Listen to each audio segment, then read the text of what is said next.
This is the last of the absolute value sections today. We're going to look at just a kind of a different approach to viewing absolute value rather than specifically looking at a function. Here's another kind of way to look at it. When you have a function, say y equals f of x, okay, so you have a particular function, and for that function you will have certain points that we could figure out in a table of values. Okay, so whatever those points happen to be, we can work them out. You will have certain x values. So for example, let's say when you plugged in an x value of -2, maybe you got 4 or something like that. And if you plugged in -1, maybe you got -2. Okay, whatever this function happens to do. Okay, so what we're now going to do is we're going to take this function over here, this f of x function, which, by the way, f of x is equal to y. So this is actually like saying that's your y coordinate. What I'm now going to do is I'm going to make a minor change. I'm going to put absolute value symbols around the function itself. Okay, so what effect is that having? Well, what it's really saying is these y values here are being turned positive. That's what it's saying. So if these were the points on the old graph, on the new graph, what would have changed for these points? Okay, so let's have a little look. Okay. So this point here, when x was -2, had a y value of 4. Well, we're now going to absolute value that y value. It's already positive, though, so it's not going to change at all. Now, this other point, though, when x was -1, we had a y value that was -2. What's happening now is, because of these absolute value symbols, you're turning what was a negative number into a positive number. Okay, so that's, in a big picture, what absolute value does if you put it around the entire function.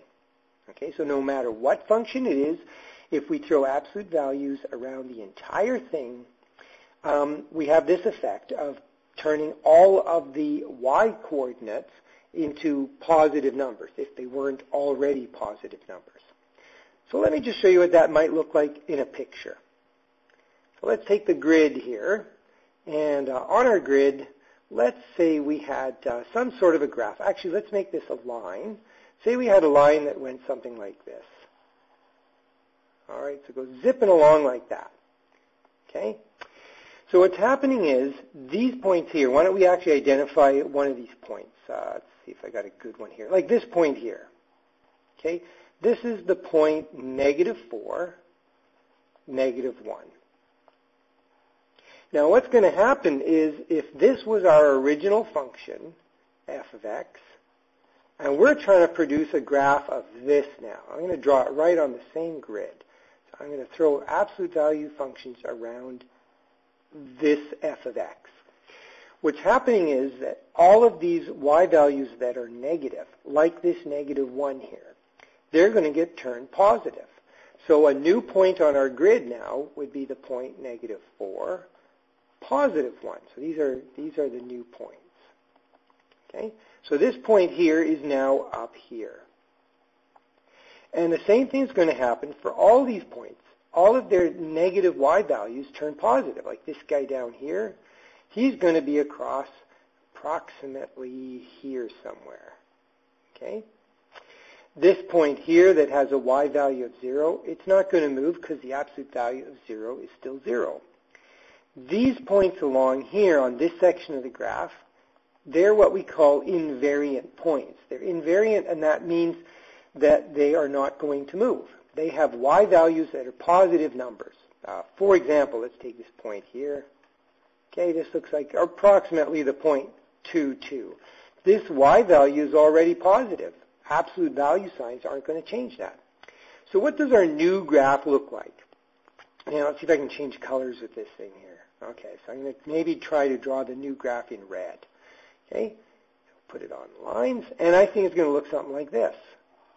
We're going to get a kind of a line going there, and then we're going to get a line where the old line used to be, and it's not changing at all. And that is our new absolute value of f of x graph. Okay, that's what it would look like. Basically, this part down here gets reflected. So this part that's in the negative zone gets beamed across, and from here on over, the parts that are already in the positive side are not going to change.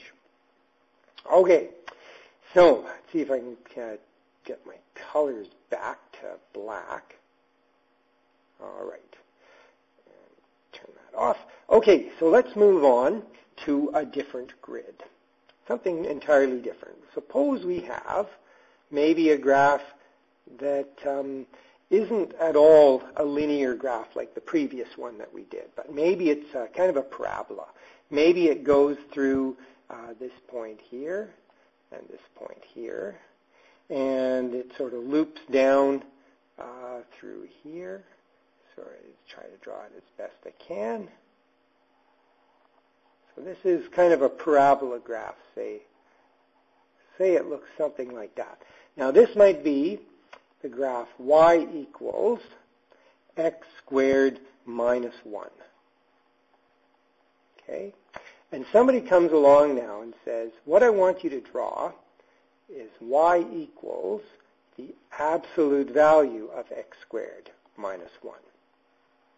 Okay? So here's what that's going to do. And again, let's change colors on this. We'll put this in red. Okay? So what's going to happen is, when the y value is 0, it's going to be invariant. It's not going to move. In fact, when the y values are positive, the graph isn't going to change one bit. All this stuff is exactly the same. But this part here, where the y values of the original points are negative, they're going to kind of beam across. They're going to reflect across. And so we're going to get kind of our little, this little rounded part in the negative zone gets flipped across.